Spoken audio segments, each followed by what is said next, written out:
Hey guys, showing you some problems where you will use some of the properties of enthalpy, like I mentioned in today's or this week's lesson, and also applying Hess's law. So just to start off, I thought I'd show something that I don't think that we've covered in class, and it's combining reactions and how you can do that.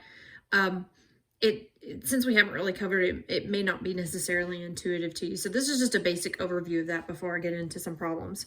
So let's say that I have substance A, being generic here. It could be any particular chemical, and I combine it with substance B, and those are the reactants, and they form products C and D. Okay, so this is just some generic reaction there.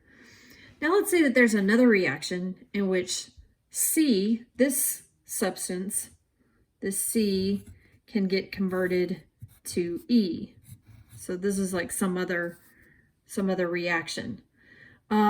If we combine these two reactions, because one of them is a product of the other and one of them is a reactant of the other, then if there are equal molar amounts, which in this amount it seems that there are, then because one of them gets used up and one of them gets produced, then there's a net zero amount of this C. So it just kind of cancels out. So if it's on the product side and the reactant side of the equation, then it cancels out because there's no change that occurs with C.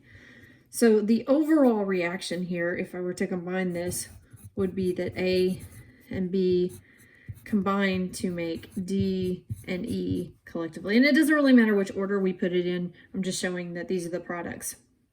Okay, so another scenario would be, let's say that we have A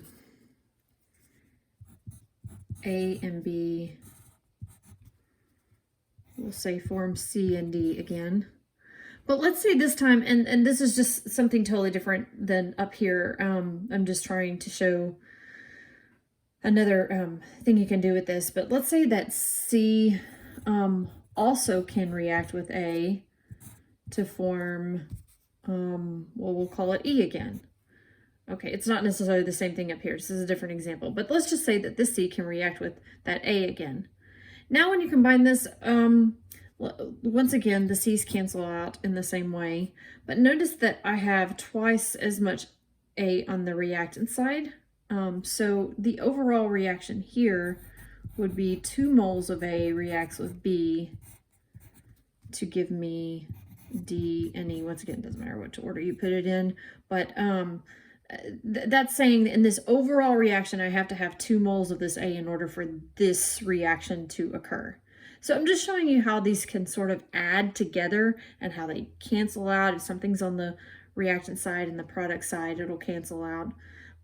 So that is these combining type reactions.